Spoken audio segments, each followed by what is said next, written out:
So what is values of work function for different metals? For example, the cesium. They are given a work function value 2.14, and similarly K they are given 2.30, and next to the Na they are given 2.75. So they are given work function for the different metals, but the work function, it is the maximum for platinum,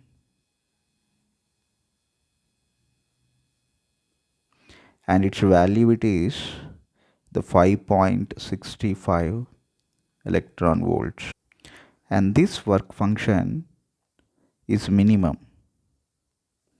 for cesium కి the work function చాలా తక్కువ, and its value it is the 2.14 electron volts.